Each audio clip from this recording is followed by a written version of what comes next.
Halo semuanya, kami di sini akan membahas tentang ekonomi kreatif dalam bidang ekonomi kota. Dalam ekonomi kreatif, kami akan membahas tentang definisi, manfaat, pertumbuhan, ruang lingkup, strategi pemasaran, dan permasalahan. Dimulai pada definisi. Institute for Development Economy and Finance, ekonomi kreatif adalah salah satu peningkatan nilai tambah, eksplorasi kekayaan intelektual berupa kreativitas, keahlian dan bakat individu menjadi suatu produk yang dapat dijual. Ekonomi ini berada pada era ekonomi baru, bidang informasi dan kreativitas. Dalam ekonomi kreatif, mengandalkan pola pikir dan ide-ide yang dimiliki oleh manusia sebagai pelaku atau faktor utama dalam kegiatan produksi dan ekonomi, di mana dalam ekonomi kreatif ini memiliki 3 hal pokok, yaitu kreatif, inovasi, dan penemuan. Kreatif yang dimaksud adalah suatu kemampuan di mana dapat menciptakan sesuatu hal yang unik dan dapat diterima oleh kalangan umum. Inovasi adalah sebuah wujud pada ide atau gagasan yang memanfaatkan pada penemuan lama. Dan penemuan. Istilah penemuan ini menekankan pada penciptaan sesuatu yang belum ada sebelumnya, dan segala sesuatu itu dikatakan sebagai hal yang unik. Selanjutnya, manfaat. Manfaat yang pertama adalah membuka lapangan pekerjaan. Dalam ekonomi kreatif ini yang mengandalkan inovasi, sehingga inovasi ini akan memunculkan atau menciptakan produk baru. Produk baru yang diciptakan, yang ditawarkan kepada masyarakat, ini dalam pembuatan hingga pemasaran dibutuhkan seorang ahli untuk menangani, sehingga secara langsung ekonomi kreatif ini membuka lapangan pekerjaan. Yang kedua adalah meningkatkan ekonomi pada suatu wilayah, di mana peningkatan dalam ekonomi ini ditandai dengan banyaknya suatu wilayah, kota, hingga suatu negara yang memiliki banyak pengusaha-pengusaha pengembangan ekonomi basis usaha kecil hingga menengah. Dengan munculnya pengusaha-pengusaha kecil ini akan meningkatkan kegiatan ekonomi pada suatu wilayah. Namun meskipun ekonomi kreatif ini memiliki manfaat dalam peningkatan kegiatan ekonomi di suatu wilayah, ekonomi kreatif ini mendatangkan saingan-saingan yang sangat ketat. Daya saing menjadi kunci utama untuk mencapai kesuksesan dan dapat bertahan di zaman ini. Lalu manfaat yang ketiga adalah kreatif, di mana manusia ini semakin menjadi sosok yang kreatif. Dalam masa ekonomi kreatif ini, manusia dituntut untuk menjadi pelaku ekonomi yang kreatif dan inovatif. Dengan adanya tuntutan untuk menjadi sosok yang kreatif, lama-kelamaan akan melahirkan atau membentuk kelompok manusia kreatif. Dengan adanya paksaan untuk menjadi sosok yang kreatif ini akan melahirkan masyarakat yang kreatif pada tiap individunya. Lalu manfaat yang terakhir adalah kualitas produk semakin bagus, di mana kesadaran masyarakat atas kualitas suatu produk yang ditawarkan ini menjadikan pelaku pada ekonomi akan berusaha keras dalam menciptakan produk dengan kualitas yang baik. Di mana bila suatu pelaku ekonomi tidak memperhatikan kualitasnya, maka masyarakat ini akan sadar dan tidak akan membeli produk yang ditawarkan. Maka hal ini dapat dipastikan bahwa produk yang ditawarkan oleh suatu pelaku ekonomi akan kalah dengan saingannya. Dari luar, makna ekonomi kreatif sendiri dapat diartikan secara jelas bahwa ekonomi kreatif itu akan memberikan peluang cukup besar pada usaha-usaha baru. Sehingga ekonomi kreatif di sini diprediksi dapat menjadi pilar perkembangan ekonomi Indonesia dan mampu membantu menopang perekonomian Indonesia saat ini menuju masa depan. Ekonomi kreatif ini sudah terbentuk pada masa pemerintahan Presiden ke-6 yaitu Bapak Susilo Bambang Yudhoyono, dan pada masa pemerintahan sekarang yang dipimpin oleh Bapak Jokowi memiliki badan ekonomi kreatif yang berfungsi sebagai wadah bernaungnya industri kreatif yang ada di Indonesia. Ekonomi kreatif ini juga membantu Indonesia untuk mengatasi sedikit masalahnya dalam hal lapangan pekerjaan, di mana potensi pengangguran dapat ditekan lebih sedikit. Pada masa globalisasi saat ini, perkembangan teknologi sudah menjadi wadah untuk para pengusaha dan semacamnya untuk lebih tumbuh berkembang.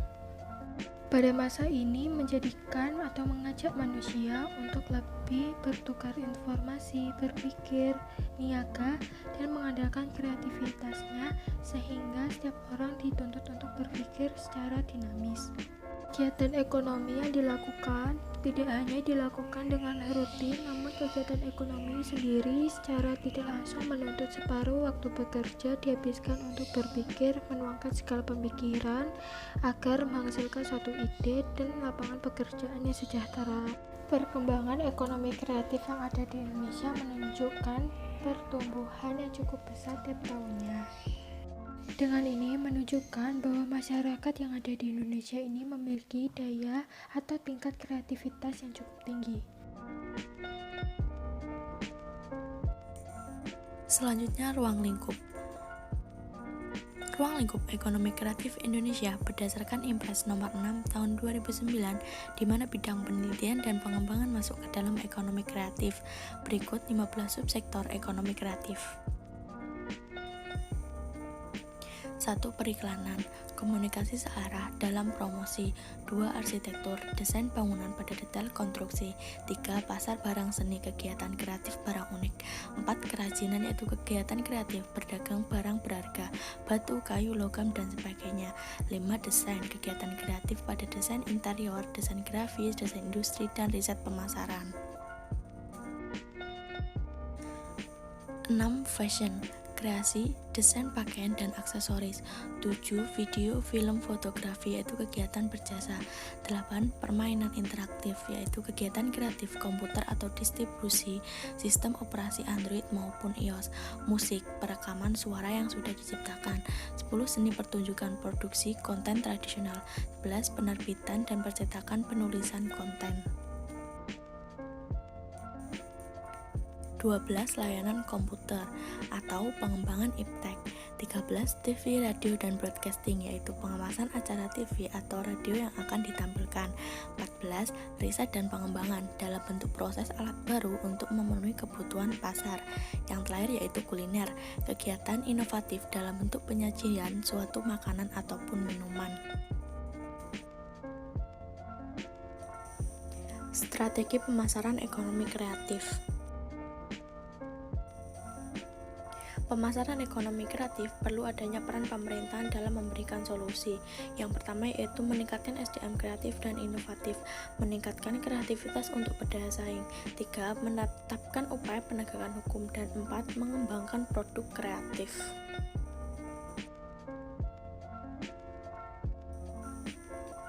5. Perlu dukungan tempat dan perantara. 6. Penguatan metode yang ramah lingkungan. 7. Peningkatan perbankan dan permodalan suatu usaha. 8. Mendorong masyarakat agar mendukung kekayaan intelektual secara luas.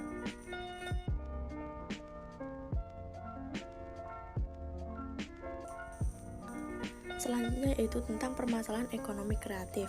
Permasalahan internal ekonomi kreatif adalah usaha tergolong dalam skala kecil, maka perlu kejelasan dalam segi jaminan pinjaman pembiayaan, karena usaha di Indonesia sendiri harus mempunyai jaminan pinjaman, bukan hanya mengandalkan ide kreativitas saja. Masalah eksternal, pengaruh budaya barat yang masih menghambat apresiasi masyarakat, masih kurangnya penyebaran tentang usaha ekonomi kreatif, dan pihak perbankan yang masih memiliki bunga tinggi yang menyebabkan gaya asing menjadi rendah.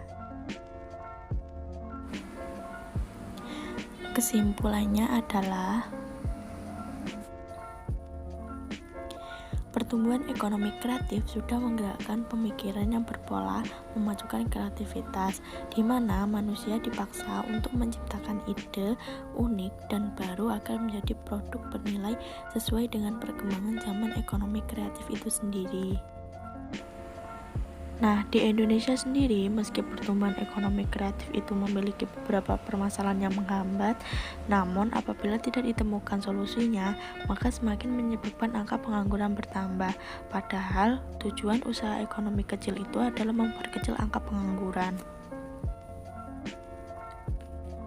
Berbagai permasalahan yang muncul tidak menjadikan manusia mengalami keterbatasan menyalurkan ide kreatifnya, namun malah berdampak bermanfaat dalam mengubah produk-produk lebih berkualitas lalu membuka peluang untuk menanggulangi pengangguran yang semakin bertambah.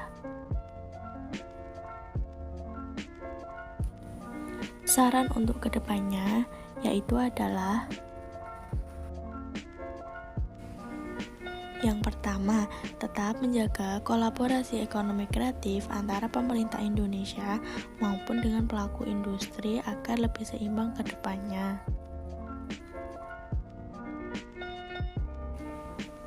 Yang kedua, peran pemerintahan di sini harus meningkatkan kualitas kinerja untuk berkembang di era masa modern. Ketiga, bagi pelaku industri agar lebih menerapkan teori kreatif, inovatif, dan dinamis agar mampu berdaya saing lebih sehat ke depan.